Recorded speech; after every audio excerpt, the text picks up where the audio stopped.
My father didn't raise his voice when he said it. He didn't need to. The room was already quiet enough to hear the clock over the fireplace, ticking like a countdown. Sign the transfer, he said calmly, sliding the folder across the table. All $9.8 million to your sister. I stared at the paper, the names, the numbers, the certainty in his face. I'm not signing, I said. That's when my mother stood up, so fast her chair scraped the floor. Her hand came out of nowhere. Smack. You don't have a choice, she screamed. The lawyer looked straight at her and said, Ma'am, do you know who really? My father exploded. Know what? The meeting they thought would break me. The meeting was supposed to be just family. That was the phrase my mother used on the phone 3 days earlier. Her voice overly sweet, stretched tight like plastic wrap. Just family, nothing formal. We all need to be on the same page. Those words alone should have warned me. By the time I pulled into my parents' driveway that Sunday afternoon, the street was already crowded with cars. My aunt's Lexus, my uncle's old pickup, 2 sedans I recognized from church. The kind of gathering that didn't happen unless something important or ugly was about to be announced. Inside, the house smelled like lemon cleaner and roast chicken. The good dishes were out. Folding chairs lined the walls of the living room facing the long oak table like an audience, waiting for a verdict. I counted quickly. 23 people, maybe more. Enough witnesses to make sure no one could later claim they'd misunderstood. My sister Karen sat near the center, legs crossed, hands folded neatly in her lap. She wore cream-colored slacks and a soft blue blouse, the kind of outfit that said, reasonable and responsible. Her husband sat beside her, one hand resting possessively on the back of her chair. She smiled when she saw me, the same tight smile she'd worn our whole lives.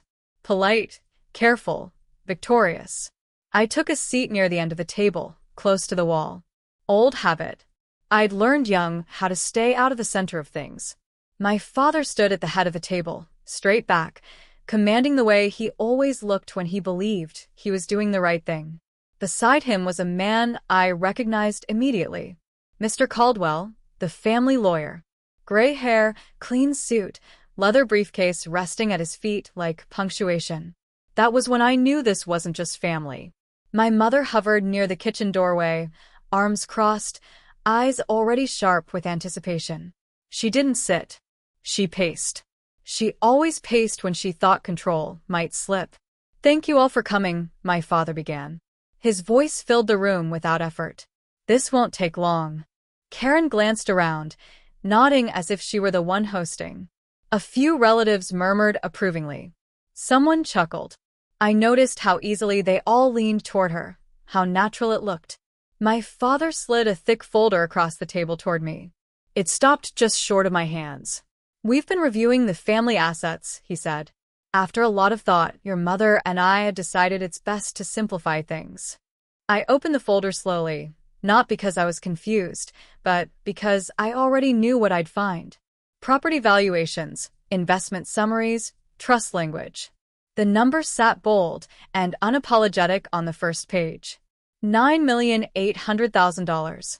My name was already printed on the signature line, blank, waiting. Sign the transfer, my father said, finally looking directly at me. All of it to your sister. A ripple moved through the room. Not surprise. Relief. This was the ending they'd rehearsed. I felt my pulse steady instead of spike. Years in uniform will do that to you. When things get loud, you get quiet. I'm not signing, I said. The words weren't dramatic. They didn't need to be. Karen's smile flickered. Just for a second. My mother reacted first. She surged forward, chair tipping behind her, her face flushed red with something deeper than anger. Her hand connected with my cheek before I had time to move. The sound was sharp. Final. You don't have a choice, she screamed. Do you hear me? You don't. The room froze. Someone gasped. Someone else whispered my name. I tasted metal. Not blood, just the shock of it. My cheek burned, but my hands stayed flat on the table. Mr. Caldwell stood slowly, adjusting his glasses. His eyes moved from my mother's raised hand to my face, then back to the folder. Ma'am, he said carefully. Do you know who really? No. What? My father roared, slamming his palm on the table so hard the dishes rattled. What are you even implying? Every head turned, every breath held. I looked at my father, then really looked at him, at the certainty etched into his expression, at the confidence of a man who believed the ground beneath him was solid, because it always had been. You really don't know, I said quietly. Confusion spread across the room like a slow leak. My father laughed once, sharp and dismissive. Don't start this, he said. You've always had trouble accepting reality. Reality. That word had followed me my whole life, usually as a warning. Be realistic. Don't make this harder than it needs to be. Karen needs this more than you. Mr. Caldwell cleared his throat again, but my mother cut him off. She's being selfish, my mother snapped. She always does this. Makes things difficult after everything we've done for her. I raised my hand slightly, not to defend myself, to signal patience. I'm not signing, I repeated. And before anyone says another word, I think you should hear why. Karen leaned forward now, eyes glossy, voice soft. We're just trying to keep the family together, she said. You're barely even here anymore. You have your career, your life. There it was, the familiar framing. I had enough. Therefore, I should give. I closed the folder gently and pushed it back across the table. You didn't invite me here to talk, I said. You invited me to comply. The lawyer finally spoke, his voice steady, but edged with concern. Before any documents are signed, he said, there are some clarifications we need to make. My father rounded on him. This is straightforward. It may not be, Mr. Caldwell replied. My mother's eyes darted between us. What does that mean? I leaned back in my chair, the sting on my cheek fading into a dull ache. The room felt suddenly smaller, tighter, like the air before a storm. It means, I said, that you're asking me to sign away something you don't actually control. The silence that followed was heavy enough to press against my ears. My father stared at me, his jaw tightening. You're confused. No, I said. I'm prepared. Karen shook her head, laughing nervously. This is ridiculous. Is it? I asked. I stood slowly, every movement deliberate. Before we go any further, I continued, you should all understand how we got here because this story didn't start today. And it didn't start with money. I looked around the room at the faces that had watched me grow up and decided long ago what role I was allowed to play. It started years ago, I said, when I learned what happens to the child everyone assumes will be fine. Growing up, my family never called it favoritism. They didn't need to. Favoritism was just the shape of our lives. It's the way furniture sits in the same place long enough that you stop noticing it's there. Karen was 3 years older than me, which in our house translated to something far more permanent than age. She was first. First grandchild, first steps, first smile everyone remembered.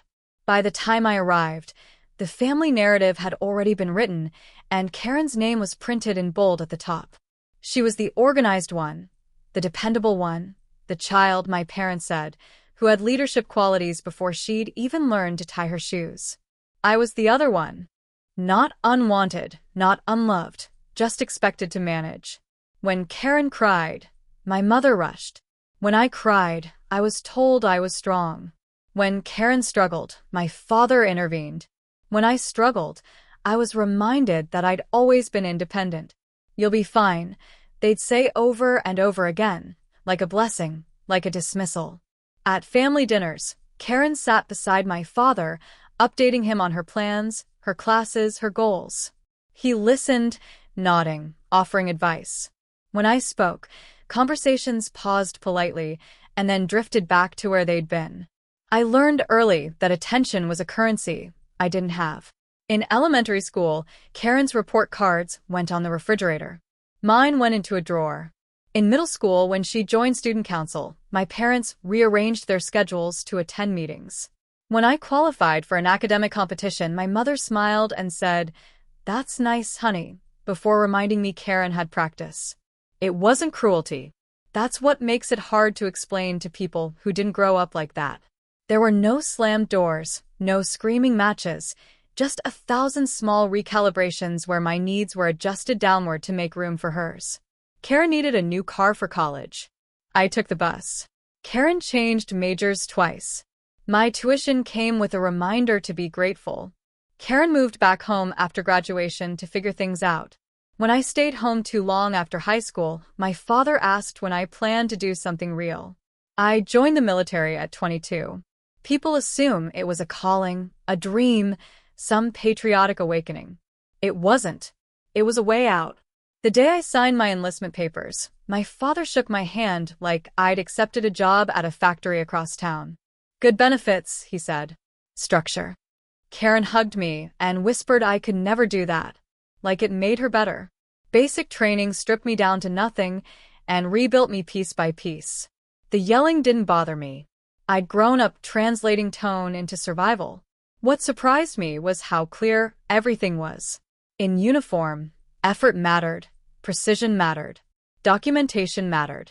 Nobody asked whose daughter I was. Nobody expected me to shrink so someone else could shine. For the first time in my life, being quiet didn't make me invisible. It made me observant.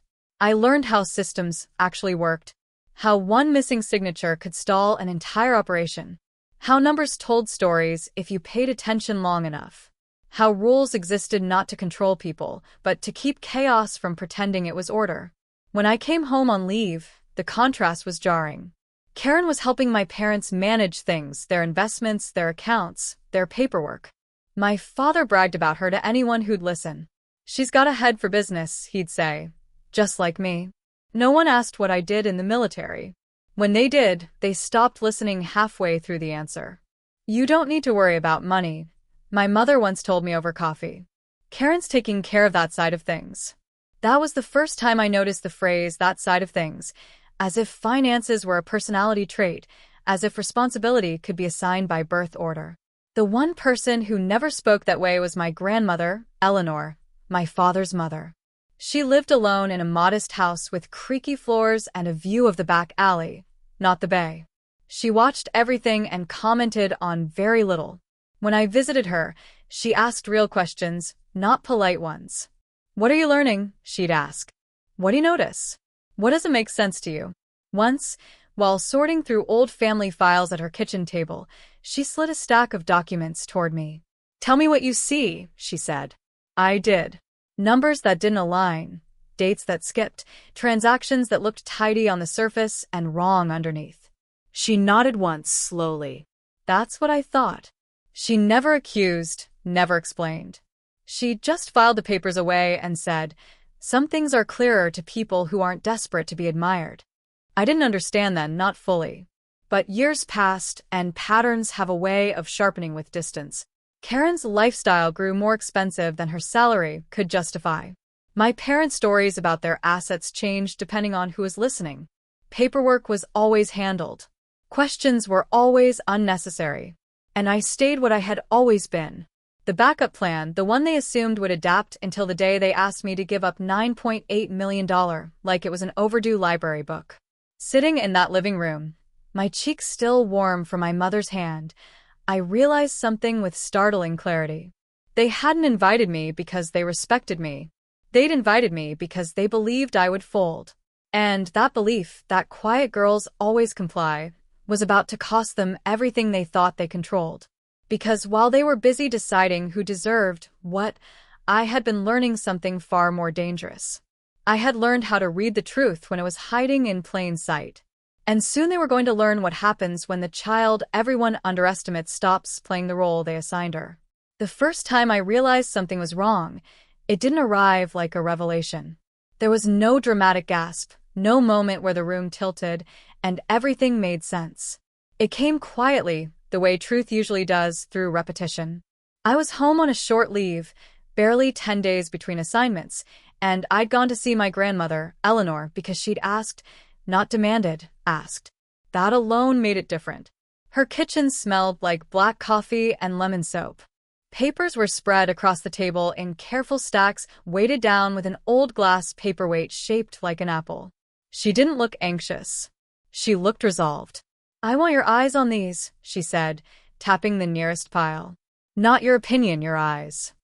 That was how she always framed things. Observation first, judgment later. I sat down and began where I always did. Dates, headings, totals, rental income summaries, investment distributions, maintenance expenses. At a glance, everything looked tidy. Too tidy. I flipped a page, then another. The same vendor name appeared 3 times in one quarter. Emergency repairs, all under the same dollar threshold. Each one approved by Karen. Each one paid promptly. That roof can't be replaced 3 times in 4 months, I said without looking up. Eleanor nodded, but didn't smile. I kept going. A line item labeled miscellaneous administrative costs ballooned year over year. Travel reimbursements tied to site visits that didn't match lease renewal dates. Checks written instead of electronic transfers, just often enough to avoid patterns a casual reviewer might notice. It wasn't theft in the movie sense. It was something far more familiar. Assumption. The assumption that no one would look closely, that even if someone did, they wouldn't understand what they were seeing, and if they understood, they wouldn't push back. I exhaled slowly. These accounts aren't structured the way your son says they are. Eleanor folded her hands. No, she said. They aren't. She reached for a folder I hadn't opened yet. This one was heavier, thicker paper, crisp edges. Inside were trust documents, not drafts, executed copies. A revocable trust established years earlier, assets listed meticulously, properties, accounts, contingencies, and one clause that made my breath catch just slightly. Successor authority. My name, not beneficiary, not recipient, authority. I looked up at her. When did you do this? When I realized, she said calmly, that love doesn't stop people from making selfish decisions. It just makes them better at justifying them. I wanted to argue, to soften it, to suggest there had been misunderstandings. But the numbers didn't lie, and neither did the documents. I didn't want conflict, she continued. I wanted continuity. Someone who would protect what exists, not drain it for validation. She paused, studying my face. You know how to do that. I swallowed. Karen won't take this well. Eleanor's mouth twitched. Karen has always taken well to applause. This isn't that. She didn't ask me to promise anything. She didn't need to.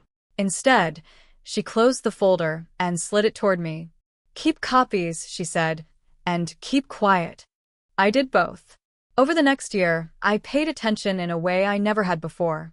Not because I was looking for betrayal, but because I finally understood the language being spoken around me. When my father boasted about the family portfolio, he always spoke in estimates, rounded numbers, convenient totals. When Karen talked about managing assets, she focused on outcomes, not processes, growth, expansion, lifestyle. No one mentioned governance, oversight, safeguards except Eleanor and me. When Eleanor passed 18 months later, the grief hit me sideways. She had been the one place in my family where I didn't have to translate myself. Losing her felt like losing gravity. The funeral was dignified, controlled. Everyone praised her foresight, her generosity, her devotion to family. The morning after, my mother called. We should talk about the assets, she said gently. Not about Eleanor, about the assets. I declined politely, firmly. 3 weeks later, the first message came from Karen. We need to simplify things. This doesn't have to be hard. Dad's getting older. Each text carried the same subtext I'd grown up with. Step aside.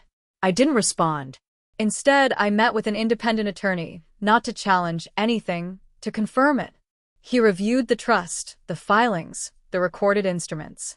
It's solid, he said, and very intentionally structured. Who can change it? I asked. No one, he replied. Not without your cooperation. That was the moment the weight of it settled into my chest.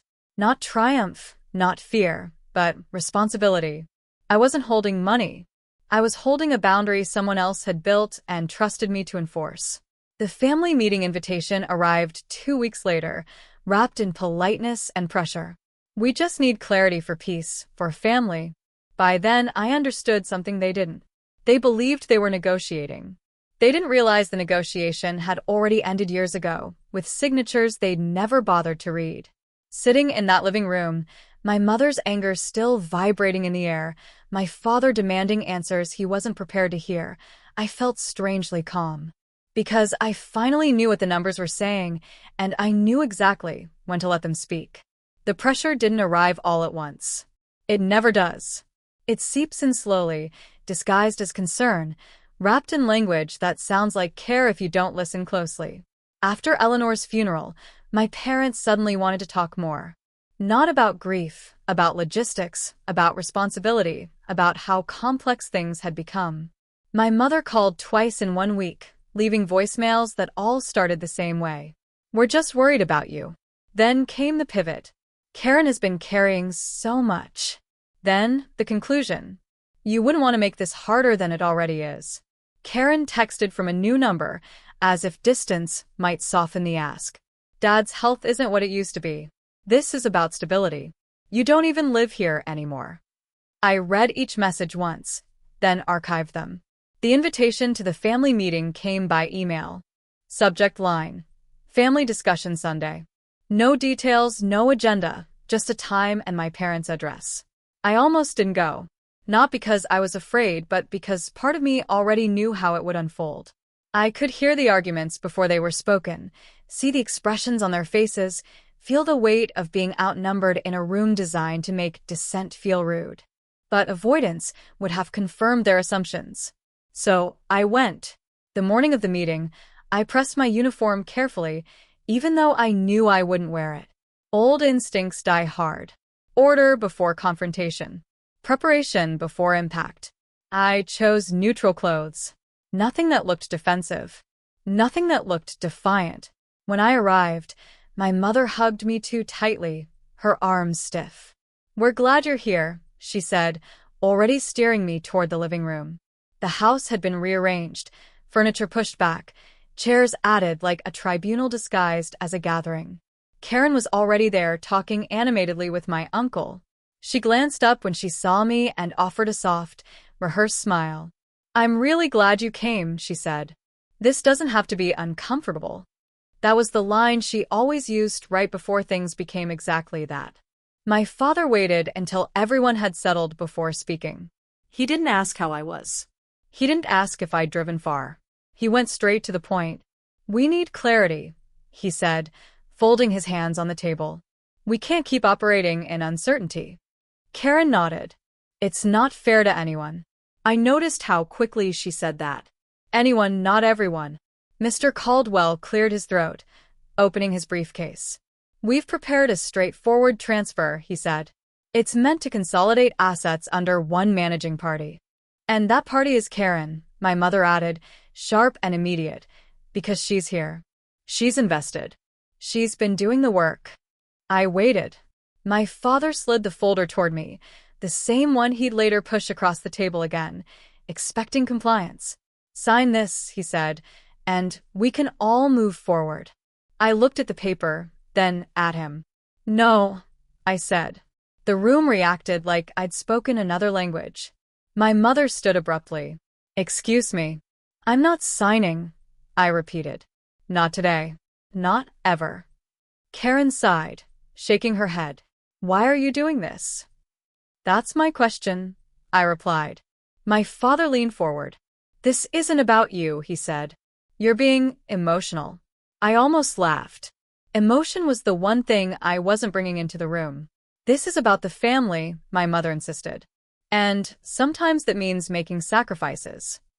I met her gaze. "I've been making sacrifices my whole life." Her hand came out of nowhere. The sound echoed louder than it should have. Sharp. Final. "You don't have a choice," she screamed. "Do you hear me? You don't." Someone gasped. Someone else stood halfway up, unsure whether to intervene. I didn't move. Mr. Caldwell rose from his chair, concern etched across his face. "Ma'am," he said carefully, "before this goes any further, there are some things you should understand." My father slammed his palm on the table. "No," he snapped. "This ends now." Mr. Caldwell hesitated, then looked at me. I gave him the smallest nod. He turned back to my mother. "Do you know who really holds authority over these assets?" My father exploded. "Know what?" he shouted. "Stop speaking in riddles."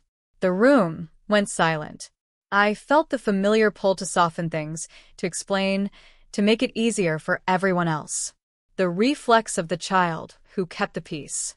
I ignored it. "You're asking me to sign away something you don't control," I said evenly, "and you're doing it in front of witnesses because you think pressure will work." Karen's face flushed. "You're twisting this." "No," I said. "I'm naming it." My father stared at me like he was seeing a stranger. "You think you're smarter than us?" "I think you never thought you needed to be careful," I replied. Mr. Caldwell closed the folder slowly. "We need to pause," he said. "There are legal realities here that we'll handle. Our family matters ourselves." My mother snapped. I stood then, not to leave, but to change the balance of the room. "If you want to understand what's actually happening," I said, "you should listen to your lawyer." My father's voice dropped, dangerous and controlled. "And if we don't, then you'll keep making decisions based on assumptions?" I answered. "And assumptions don't hold up very well when paperwork gets involved." No one spoke. I looked around the room at the faces that had watched me grow up, that had agreed, without question, that Karen should lead and I should yield. "I didn't come here to fight," I said. "I came here because you invited me, but I won't be cornered." I picked up my bag, resting it at my feet. "If you want to continue," I added, "we can be honest." That was when I saw it in my father's eyes. Not anger. Fear. Because for the first time, he understood something fundamental had shifted, and he had no idea how far ahead I already was. Silence has weight when enough people are holding their breath. It presses against your ears, your chest, the space between words. The living room felt smaller then, like the walls had leaned in to listen. My father broke it first. "If you're not signing," he said slowly, "then tell us what you think you know." I didn't answer right away. Instead, I reached down and pulled my bag onto the table. It wasn't dramatic, no slam, just the soft thud of canvas against oak. I unzipped it carefully and removed a slim fireproof folder, charcoal gray, with a metal clasp. Click. The sound cut through the room sharper than my mother's slap had. Karen leaned back in her chair. "What is this?" she asked, trying to sound amused. "Are you serious right now?" Mr. Caldwell's eyes fixed on the folder. He didn't speak, but something in his posture changed. Lawyers know that sound, the sound of preparation. "I didn't bring opinions," I said. "I brought records." I opened the folder and slid the first document onto the table. I didn't announce it. I let the paper speak for itself. Mr. Caldwell leaned forward, adjusting his glasses. He read silently at first, lips moving just slightly, then his brow furrowed. "This is a recorded trust," he said slowly. My father scoffed. "We already have a trust." Mr. Caldwell didn't look up. "Not like this." I placed the second document down, then the third. Each one aligned carefully, edges squared like I'd been trained to do. Karen's smile vanished. "You're embarrassing yourself," she said. "You don't even understand." "Karen," Mr. Caldwell interrupted quietly. "Please stop talking." That alone stunned the room. He picked up the top document, checking the county seal, the recording number, the date. Then he flipped to the signature page. My name, not on the line they'd asked me to sign today. Already there. My mother's voice shook. That doesn't mean anything." Eleanor was old. She didn't know. "She knew exactly what she was doing," Mr. Caldwell said, sharper now. "This was executed years ago, properly, with witnesses, with independent counsel." My father stood so fast his chair toppled backward. "No," he said, "that's not possible." I slid one more page forward. "This one explains it." It was a designation of authority. Clear, unambiguous. Karen lunged forward, grabbing for the papers. "This is fake." Mr. Caldwell caught her wrist midair. "Do not touch that." She froze. He turned to my parents. "Do you know who really holds decision-making authority over these assets?" he asked again, his voice calm but final. My mother opened her mouth. No sound came out. My father's face drained of color. "We're the parents," he said weakly. "They're family assets." Mr. Caldwell shook his head. They are not. He looked at me then, not as their daughter, but as his client. You are the acting authority. You always have been. The room erupted. My aunt whispered, "Oh my God." Someone else muttered, "That changes everything." Karen's husband stood, backing away as if the floor had cracked beneath his feet. "Karen," he said quietly, "you said this was settled." My mother pressed her hands to her mouth, eyes wide. "You planned this," she whispered, "behind our backs." "No," I said. "You ignored it." My father rounded on me, rage flickering behind his eyes. "You let us plan this meeting," he accused. "You let us invite people."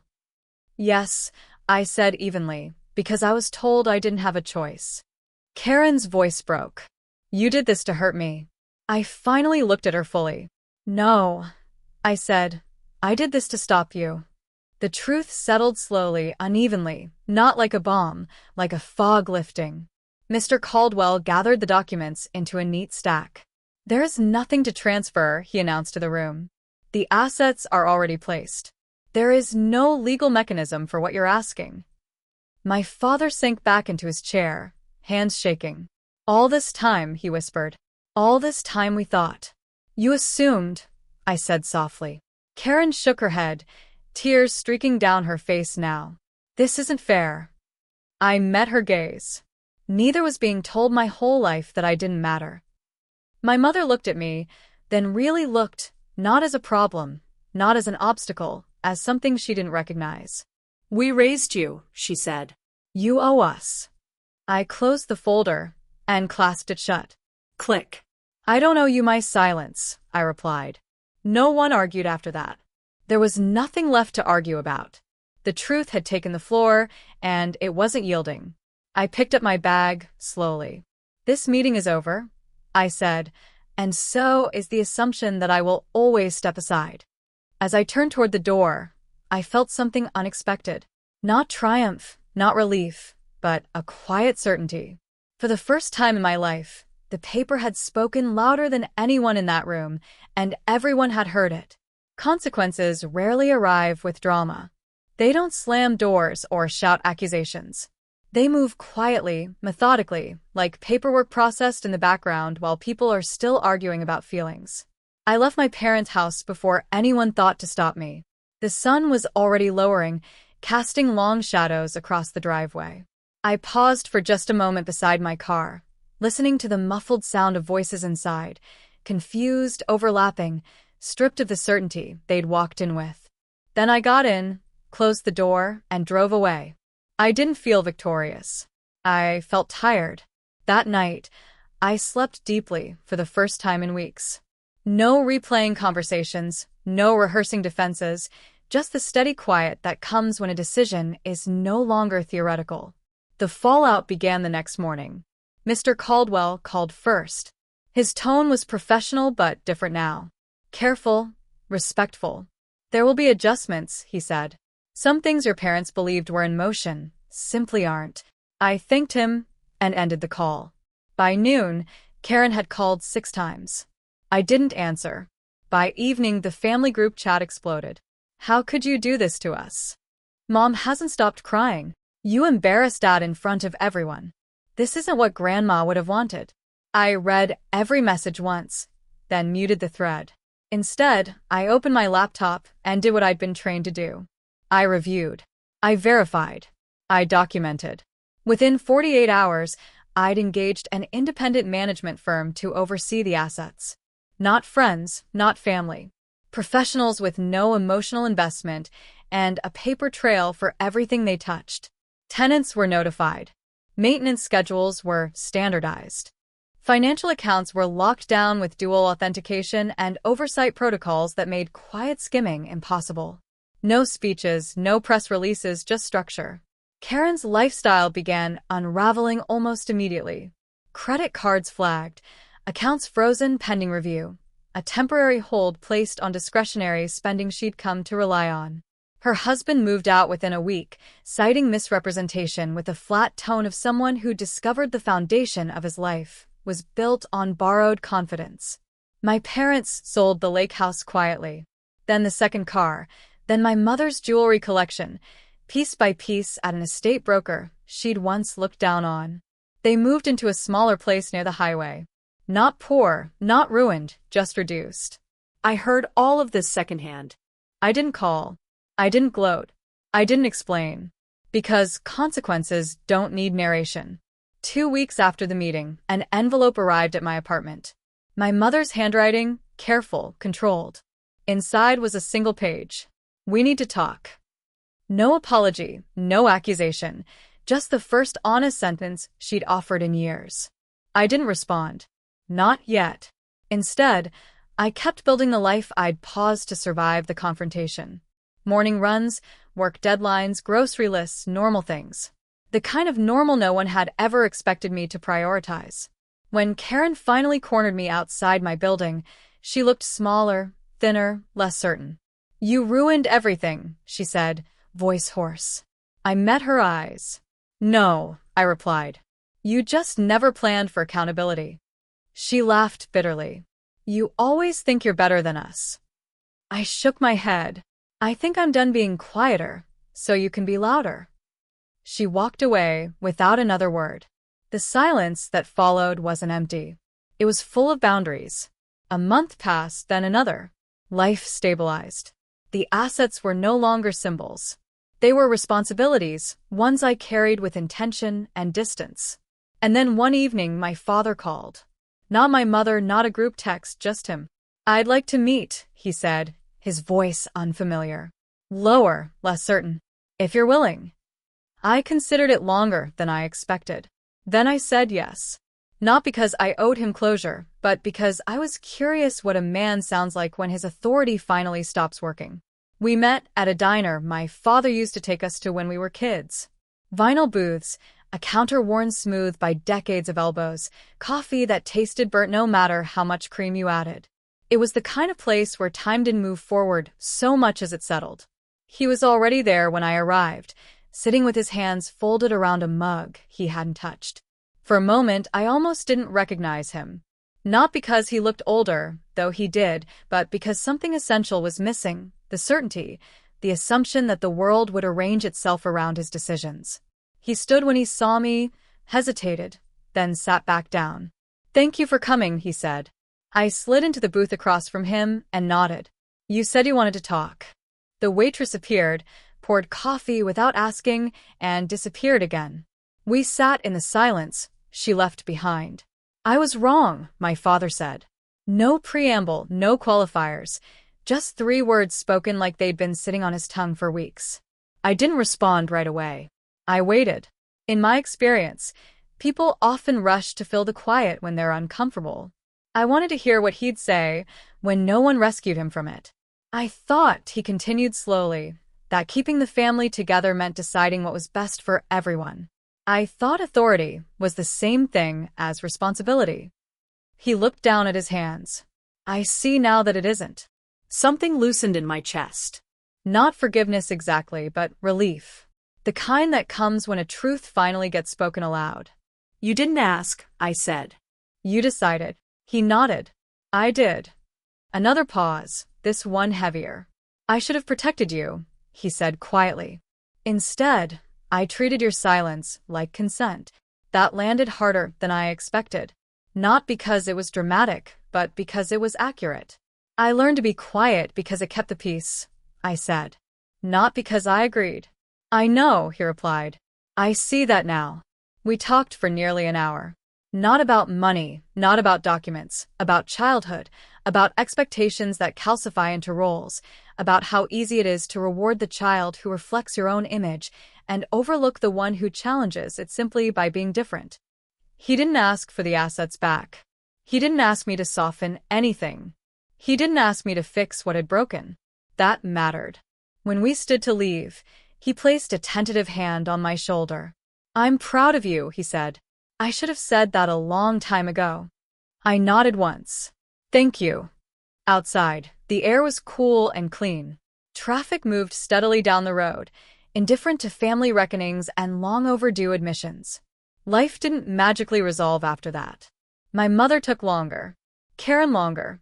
Still, some relationships remained distant, polite, redefined. But something fundamental had changed. I no longer explained myself. I no longer preemptively shrank. The assets stabilized. Tenants felt secure. Systems worked the way they were supposed to. Not because someone was watching closely, but because accountability had been built into the structure. And I built a life that felt like my own. One that didn't require permission. Sometimes late at night, I think about the version of myself who sat quietly at that oak table, cheek burning, being told she had no choice. I think about how many people are asked to sign away pieces of themselves in the name of harmony. How often love gets used as leverage. If I could speak to her now, I'd tell her this. You always had a choice. You just didn't have proof yet. To anyone listening who has ever been pressured to comply, to stay quiet, to give up what matters because it makes someone else more comfortable, your boundaries are not betrayal. Your clarity is not cruelty. And sometimes the most powerful thing you can do is let the truth speak for itself. If this story resonated with you, I'd love to hear from you. Share your thoughts in the comments and tell me where you're listening from. And if you want to hear more stories like this, stories about boundaries, courage, and reclaiming your voice, subscribe so you don't miss what comes next. Thank you for being here.